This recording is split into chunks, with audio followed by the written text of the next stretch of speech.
Well, hello everyone and welcome to yet another Discussions with Dolf. And one of the things that I often talk about and which I'm passionate about when it comes to real estate is how easy it is in real estate to beat the average. I have around 18 methods of beating the average, and on that note, I think it's very difficult to beat the average in just about any other investment genre that you can think of. If you're talking about investing in the stock market, for instance, or in futures or options, how on earth would you beat the average there? I know many people have plenty of theories, but I've yet to see a consistent methodology or theory that has stood the test of time. And yet I've always contended that it is relatively easy to beat the average in real estate. And one of the things I want to do in a very practical way today is to show you 3 of my main ways of beating the average. So here we go. Number 1, the first way to beat the average in real estate is to invest in a geographic location where you've got a population growth greater than average. And one way of doing that is to just look for stats. You can do this on the internet or just about anywhere else and find out where it is that the population is growing at faster than the average rate. These stats are available everywhere. I'm in California right now. California as a state has a population growth higher than the national average. Compared with, say, a state like North Dakota, nothing wrong with North Dakota. It's very cold there in the winter, mind you. There isn't the same draw for vast numbers of people as you've got in California. And then within a state, within California, you've got some regions like San Francisco and San Diego, where we are today, that grow in population faster than other regions. So these things are very easy to find. One way to beat the average is simply to find a geographic area that has higher than average population growth. And to counter this example, the one country in the Western world that doesn't have population growth but population decline is also the one country that is struggling with maintaining real estate values. And I'm talking about Japan. Japan has a current population of around 129 million. They say within one generation it's going to drop to under 100 million. And in a circumstance like that, a drop in population, of course, is extraordinarily good for getting rid of pollution and getting rid of congestion on the roads, but it is not good for linearly or monotonically increasing real estate values. So, number 1 is find a place with higher than average population growth. Number 2, if you can invest in real estate near a body of water, be it a lake or a river or the ocean, statistics show that these properties grow in value faster than a similar piece of property, similar age, similar condition, similar size, not by a comparable body of water. You can find this all over the world, the Gold Coast of Australia, the Sunshine Coast, and the Côte d'Azur in France, anywhere, even here along where we are in La Jolla. You will find that there is population growth higher than average because you're by a body of water. In fact, in Australia, when you list a property for sale, you talk about it being beachfront. Beachfront isn't, in fact, actually on the beach. That is absolute beachfront.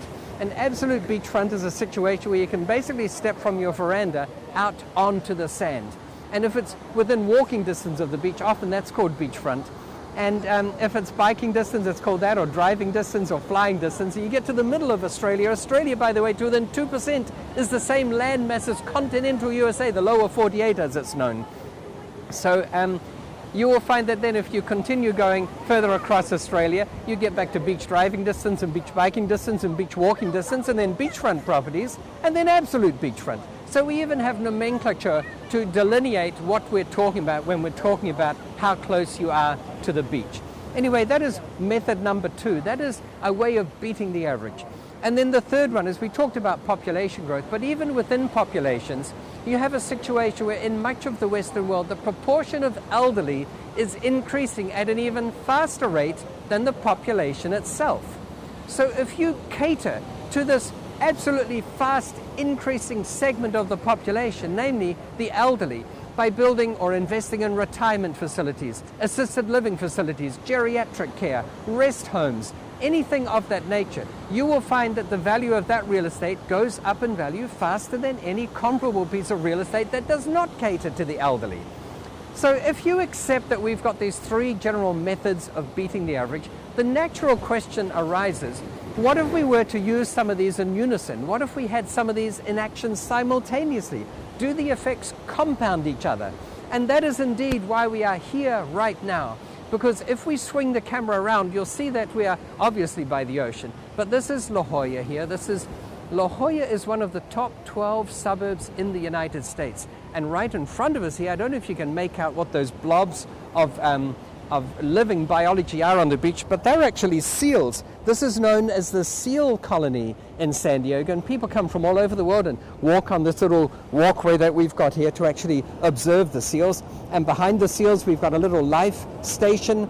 But what we're going to do now is I'm going to walk you out of where we are now, and I'm going to take you to the top of the road, and we're going to see where we are, and we're going to see just why this is such a great place to invest.